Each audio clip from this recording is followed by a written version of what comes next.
students, scientists, and entrepreneurs. I'm under no illusions about the potential of these new technologies to cause job losses.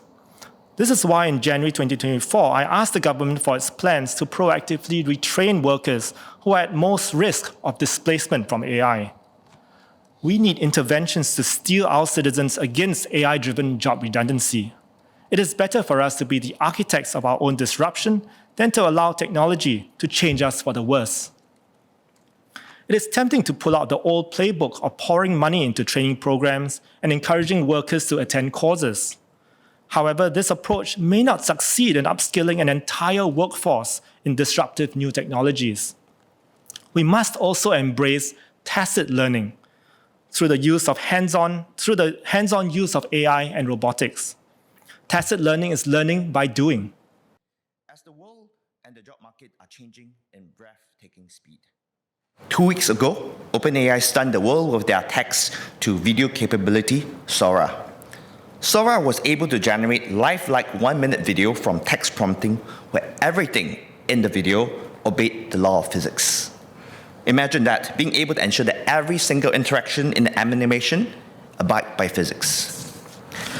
This has some veteran Hollywood producers suggesting that in 3 to 5 years, generative AI can do the bulk of small-screen TV series production.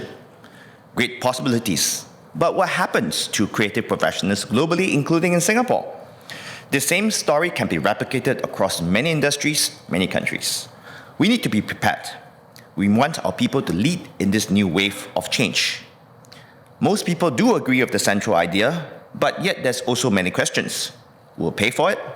Do we buy insurance? Can we opt out? And if the government pays for it, how much tax do we all have to pay? And will they get abused? And what will happen to personal responsibility? To address this concern, we must be clear on what we want and what we do not want.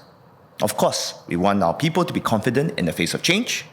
We must focus on the central issue, which is an unanticipated cash flow challenge that most people face when they lose their jobs. We want this kind of support to be different from those who fall below the poverty thresholds. Can produce today and what smaller studios can produce.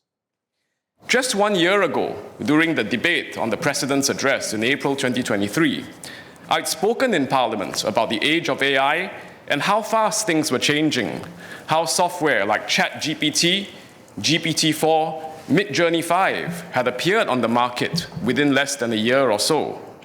AI which can hold a conversation with you, can write an essay for you, that's ChatGPT.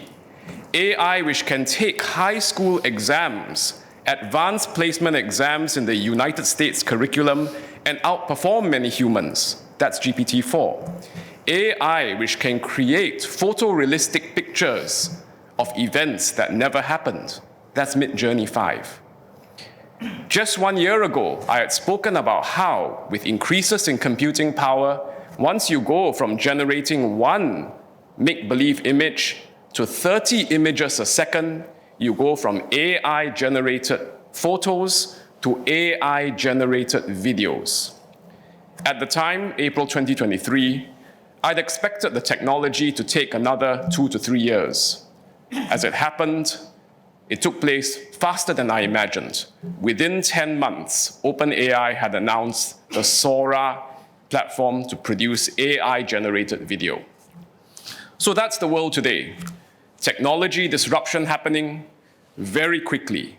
New challenges everywhere. The unexpected, increasingly the norm. And so we can't hide from these changes.